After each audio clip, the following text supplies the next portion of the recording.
Thank you. Assalamu alaikum. And free Palestine. I come to you from the unceded traditional and ancestral territory of many indigenous nations, Turtle Island, also known as Canada. Doctors Against Genocide is a global organization dedicated to preventing genocide, advocating for justice, and protecting healthcare workers and patients anywhere in the world. Thank you for being here, truly. Thank you for showing up, for refusing to look away. As a Palestinian, your presence is not just solidarity. It is a declaration that you will not be complicit in silence. It is strange though, isn't it, that standing for justice and human rights is called radical, while funding genocide is the norm and it's mainstream. Well, there is nothing radical about confronting genocide, is there? There is nothing radical about confronting racism and apartheid. As Ghassan Kanafani once said, to liberate our country, to have dignity, to have respect, to have our mere human rights is as essential as life itself. So we will not stop until we get our full rights. Thank you. But we've been sold lies, friends. So many lies. Lies that progress and innovation can justify human suffering. That industries, technologies, even medicine can be tools of power and oppression. What is progress if it's built on the suffering of others? At Doctors Against Genocide, we believe medicine must always be human first. It is not an instrument of colonization or elitism. True leadership in medicine means sacrificing comfort, sacrificing privilege, amplifying silenced voices, and using our privilege to confront injustices head on. And let me be clear, this is not a conflict. It is not a war, it is genocide.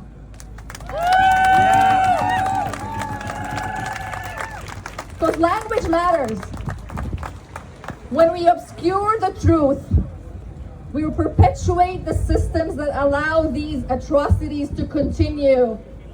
So use the right words. Calling it genocide forces the world to confront the root causes and demand accountability. Thank you. So, we refuse and reject the narrative that this is merely a humanitarian crisis, that framing ignores the power structures and racism that drove genocide to begin with. By naming it genocide, we honor the truth of those who have suffered. Today, as we witness the rise of fascism and oppression, our voices must get louder. The truth cannot be silenced. And when doubt creeps in, because doubt will creep in, when the weight of this work feels too heavy, I ask you to remember Hind Rajab. Do you remember Hind Rajab? Always. A 5-year-old girl who called for help as she watched her family get killed in front of her. Over 335 bullets were fired at her car, funded by systems that dehumanize us. When you feel that doubt, let her face anchor you back to certainty. Remember her and let her memory fuel your resolve.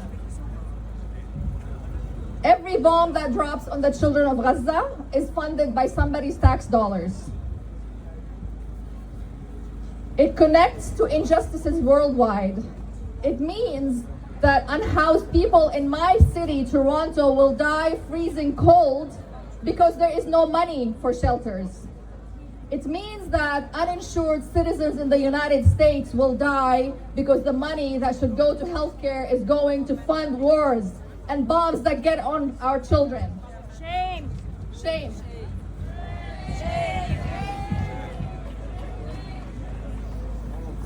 Today we honor Gaza's healthcare workers. They are the true heroes in all of this. We honor Dr. Illo, who refused to leave his patients even as bombs were falling, knowing the risk. He chose to stay. And when he was asked why not leave, he said, if I go, who will treat my patients? We are not animals. We will never leave. Wow. We honor Dr. Al-Bursh, a brave doctor who was illegally abducted, tortured, raped, and killed. Shame. We honor Dr. Hussam Abu Safiye, still missing, alongside 450 of his colleagues. Yes, release Dr. Hussam Abu Safiye. This is the cost of dehumanization. The sheer act of saving lives becomes a threat to the empire, and we must fight that empire. And let me also be clear, a ceasefire is just the start. Yes, the bombs must stop, but that is only the beginning. We need justice, accountability, and systemic change. The end of bombs is not peace, my friends. It is just a pause to rebuild and demand a better future.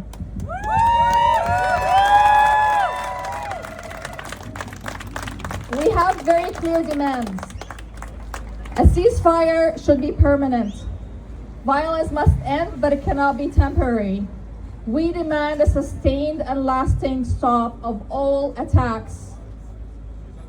We demand the immediate release of Dr. Hussam Abu Safiye and other healthcare workers who have been illegally detained. Hospitals should be a red flag. No hospital should ever be a target. Healthcare workers should be protected all the time.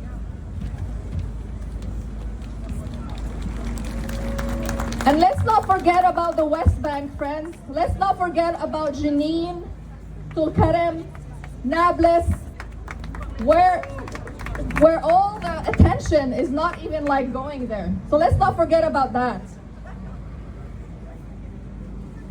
We also demand that the international medical and healthcare community should get a more active role in having a seat at the table to make decisions that affect life and health.